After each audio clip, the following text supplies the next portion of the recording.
እናቴ አንድ ነኝ፣ ለቤተሰቤ አንድ እኔ ብቻ ነኝ፣ ወንድም እህት የለኝም፣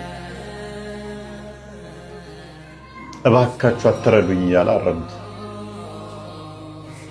እያለቀሰ በፈጠራችሁ ለእናቴ ብዬ ነው የወጣሁት፣ ቤተሰቤ በጣም ችግረኛ ናቸው፣ ለእናቴ ብዬ ነው የወጣሁት፣ አንድ እኔ ብቻ ነኝ፣ ማንም የላትም፣ አትረዱኝ እያለ እየለመናቸው ጭንቅላቱ ላይ ቆመው አረዱ። ማረጃውን አሳያችኋለሁ በምን አይነት ሁኔታ እንደሚያርዱ። ለማረጃነት የተዘጋጀም ማለት እንደዛ እያለ መጨረሻ ላይ ያረዱት። ያ ሀቢቢ ልክ ባልና ሚስት በፍቅረኞች ፍቅሬ እንደሚባል ቢጨንቀው ያ ሀቢቢ አትረደኝ እያሉ አረዱ። በዚህ መጠን ወንድሜ አትረደኝ፣ ያ ሀቢቢ አትረደኝ እያሉ አረደው። እጅግ በጣም ብዙ ናቸው እንዲህ እየተራረዱ ያሉት አደባባይ ላይ ላይቭ ላይ እንደሰማችሁት ነው። ይህ እንግዲህ ቅርብ ጊዜ የተከሰተ ክስተት ነው። ላይቭ ላይ በበረሃ ህይወታቸውን ቁማር ይዘው የሄዱ ኢትዮጵያውያን ድህነታቸውን ለማሸነፍ ራሳቸውንም ቤተሰቦቻቸውንም ለመለወጥ የሄዱ እነዚህ ኢትዮጵያውያን በዘር ተከፋፍለው እርስ በርስ የሚተራረዱበት አስጨናቂ ጊዜ ላይ ደርሰናል። አሁን ከምታደርጉት ነገር አንጻር እኮ ድህነት ሲታይ እጅግ በጣም ኩራት ነው። ከዘረኝነት የበለጠ እኮ አጸያፊ የገማ የከረፋ እኮ ምንም ነገር የለም እኮ። ወንድምህን የሆነ ብሔር ውስጥ ተወሽቀ እያሰብክ አንገቱን ባየ ቁጥር በካራ እረደው የሚል አውራዊ ማንነት ውስጥ ከምትወዘፍ በክብር እኮ ለዘላለም ድሃ ሆነ ብትኖር ይሻልሃል። ድህነትን ለማሸነፍ አገርህን ጥለ ወጥተህ በዘረኝነት የሰው ሀገር ውስጥ የራስህን ሀገር ሰው እያረድክ ተሸንፈሃል። ላይቭ ላይ የተሰበሰቡት ሰዎች በጠቅላላ ተመሳሳይ አመለካከት ነው ያላቸው። አራጁ ቀጥታ ስርጭቱን እያስተላለፈ ገስት ላይ የተቀመጡት ሰዎች ሁሉ በመታረዱ ተባባሪ ሆነው አንድም ሰው መካሪ ያልሆነበት ተው ያላለበት የጭካኔ አካሄድ ነው እየሄደ ያለው። ድህነት እኮ በስንት ጣሙ ብራዘር።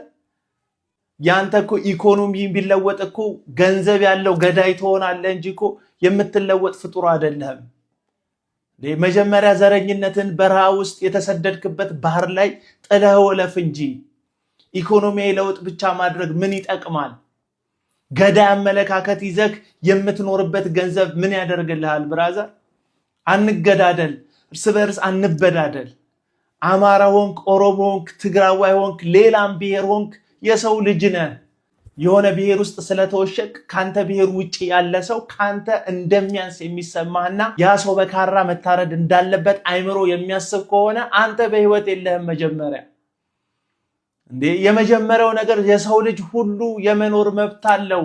የትኛውም ሃይማኖት ውስጥ ሁን አይመለከተኝም፣ ግን በህይወት የመኖር መብት አለው። አለበለዚያ አመልኳለሁ የምትለው በአንተ ሃይማኖት የምትከተለው አምላክ ልክ አይደለም ማለት ነው። እንዲተነፍስ እንዲንቀሳቀስ ህያው አድርጎ የፈጠረውን ፍጡር በህይወት እንዳይቀጥል የምታደርግ ከሆነ ወይ አንተ ወይ አምላክ ተሳስታቸዋል።